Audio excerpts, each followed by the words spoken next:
So we talked about the need for estimating the investments for adaptation and the adaptation needs themselves based on climate projections and risks down the pipeline and so on. And we mentioned the uncertainties in the estimates of adaptation needs. But what are the limitations and differences in the estimates we make for global adaptation needs? And then it becomes more complicated when we want to go to regional and local needs.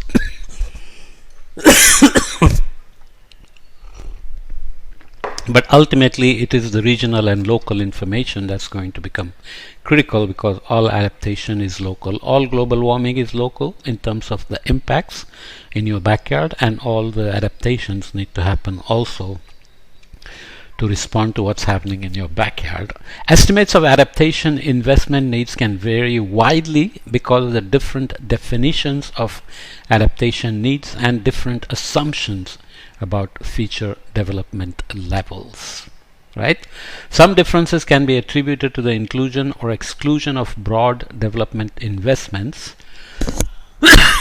sorry, that would be needed even without climate change. So this track is that large part of the world is still the global south, developing economies and emerging economies dominated by China and India, let's say, but also Brazil, South Africa and so on. And everybody is developing, so there are development needs for every sector. If you think of agriculture, water, energy, transportation, health and infrastructure and so on. And then everything has to respond to climate change as well. So those, whether you include such details or not, that itself can create many differences. For example, public health would be expected to improve as economies grow even without climate change, and different studies include a lower or greater share of future public health investment in adaptation needs. So the definitions themselves haven't been agreed upon yet to estimate the cost. To a lesser extent, the differences in estimates of adaptation needs also stem from different assumptions about adaptation goals, climate change, and adaptation technology. Some studies assume economic efficiency to define adaptation goals. Other studies aim at achieving other goals, such as preserving the current level of risk or reducing climate damages to zero. Studies can make different assumptions about the returns to adaptation policies, and about the extent of future warming and climate change impacts.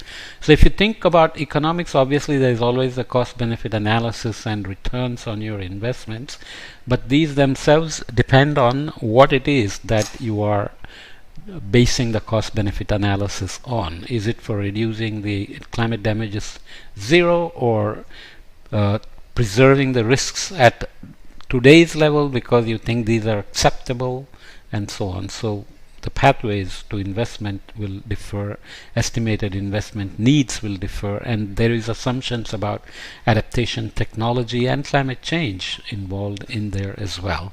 Beyond estimates of global adaptation needs, granular analysis of climate vulnerabilities at the national and local level are also essential. This is very critical, because unless you know the vulnerabilities, you cannot really adapt to reduce the vulnerabilities. So we have said before with the IPCC definition of AR5, risk was a multiplier of hazard, which often you don't have a control on, even though you add to it by increasing the chance of floods by urbanization, deforestation, etc. So hazard multiplied by vulnerability multiplied by exposure. Now in AR6 it is said to be hazard multiplied by vulnerability multiplied by exposure multiplied by response. So India has reduced the risk of cyclones by taking early warnings and responding very effectively, and managing to keep at least the mortalities to very, very low levels. Ideally you would want that to be zero, but that's not going to happen anyways. Beyond estimates of global adaptation needs, granular analysis of climate vulnerabilities at the national and local levels are also essential. Climate can vary tremendously at the national and local level, obviously. In addition, economic activity tends to be very unevenly distributed over space and can rely on well-functioning critical infrastructure, for example, the main road connecting an otherwise isolated production center. As a result, key vulnerabilities emerge where climate risks intersect with densely populated areas or focal infrastructure. So exposure is a function of the population density and infrastructure, for example. So, do you build these to just meet development needs, or do you also include them in adaptation needs when it comes to estimating investments and the return on investment and so on? The multifaceted impacts of climate change are challenging and explain the scarcity of comprehensive assessments of national adaptation needs and cross-country comparisons. So, IPCC is doing its thing. It's providing global level estimates of climate change because the system models used for making future projections are often only good at regional scales for temperature and even larger scale for precipitation. Even then there are uncertainties. Sea level rise is typically not so good at local levels and so on and so forth. So we have to keep those in mind. Okay, so in this note, we illustrate the magnitude of adaptation needs and cross-country heterogeneity by focusing on two types of adaptation investment: strengthening physical assets and investing in coastal protection. Knowing the size of adaptation investment needs is often critical for the policymakers in charge of designing affordable adaptation strategy. Okay, and there are many normative questions there. For example, if richer and richer people are moving closer and closer to the coast despite increasing risks from sea level and cyclones and so on, should the country be spending money on protecting coastal areas, or are there also other issues like natural defenses such as mangroves, reducing coastal erosion, protecting fisheries, etc. Right? Strengthening climate resilience of physical assets is one of the essential aspects of addressing adaptation gaps. Okay, so that's obvious, but still we have to remember that that's very critical, because we talked in the World Bank report as well about protecting public assets and services depend on infrastructure. So physical assets come down to those. Starting by adapting infrastructure to existing climate risks can be a practical way forward. Instead of spending a lot of calculations on future risks which have uncertainties, can you look at the risks that exist now and start adapting infrastructure to make sure at least the current risks are completely considered in making risk-informed decisions.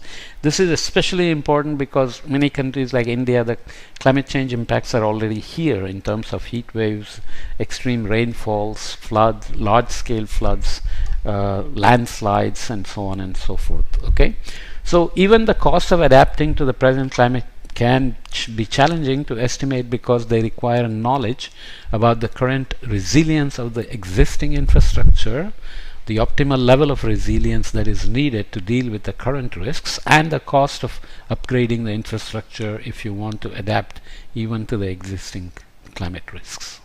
Okay, there are other details, I won't read all of it.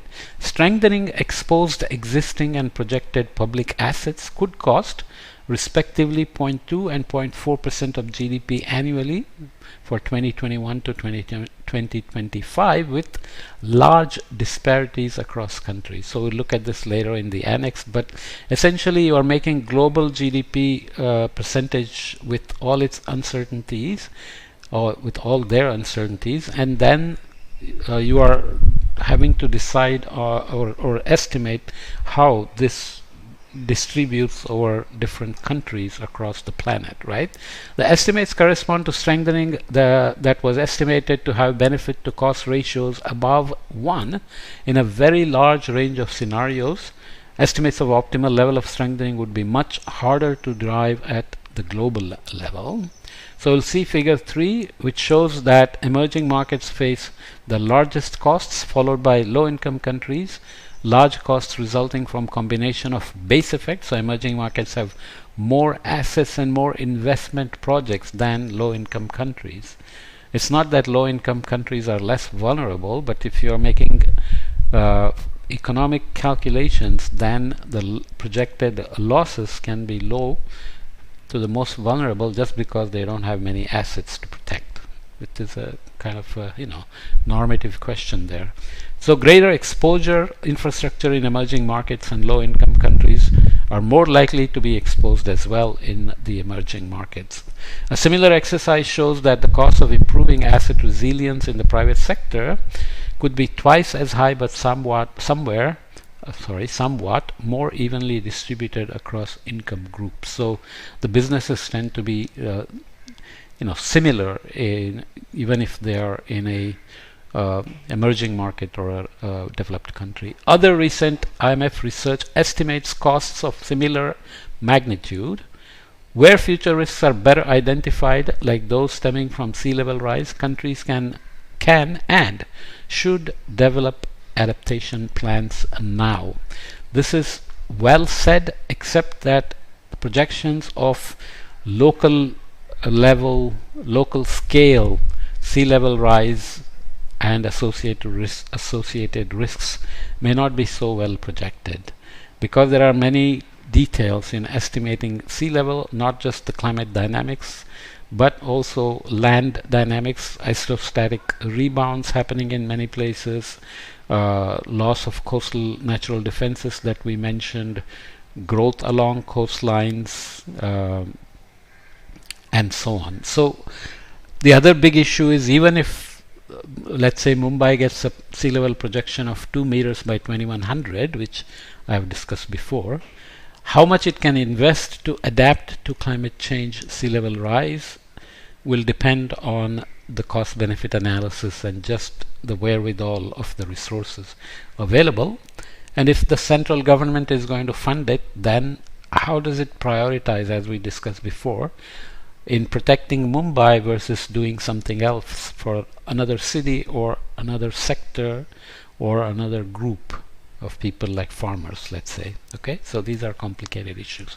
Coastal protection needs are estimated at 0.1% of GDP annually for 15 years, with much larger costs for small developing states in the Pacific and the Caribbean. So we'll look at a figure again and look at some of the details, but you get the idea. Okay, so here is figure 3: public sector adaptation costs to selected current and future risks. This idea of adapting to current risk is not getting enough attention because people get excited about what will happen in the future and keep on forgetting that many things are happening already, and loss of life and property and crops and other things are happening already. Impacts on health and so on are already happening. Okay, but we have a large community of climate pathologists who keep on talking about what will happen in the future.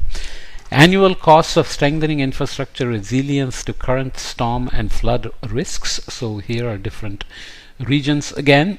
So advanced economies, emerging economies, low-income countries, and small developing states.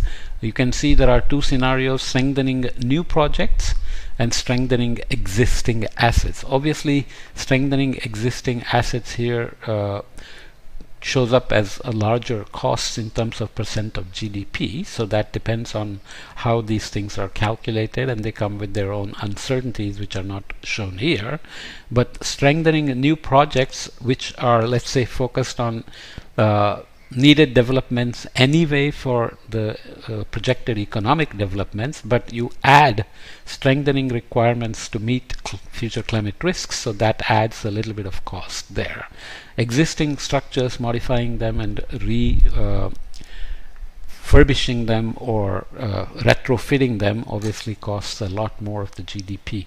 Annual costs of coastal protection against future sea level rise, percentage of GDP again, coastal protection and residual risks. So advanced economies, emerging economies, low income countries, and small developing states. You can see small developing states are expected to face a much bigger percentage of GDP needed for coastal protection, but they have increasing residual risk as well. So based on whatever estimates you make, a percentage of GDP investment on protecting the coastlines, but then that doesn't mean you're protected for all level of risk. As I said, you may only be protected for 50 centimeters of sea level rise and not for 2 meters, or cyclone,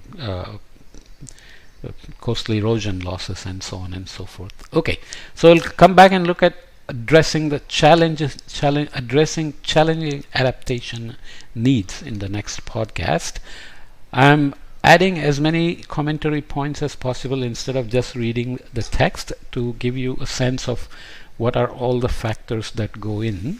And you obviously should go to the report staff note and read the details if this is of interest for you, your research, or your job, and your advice giving to others, and so on.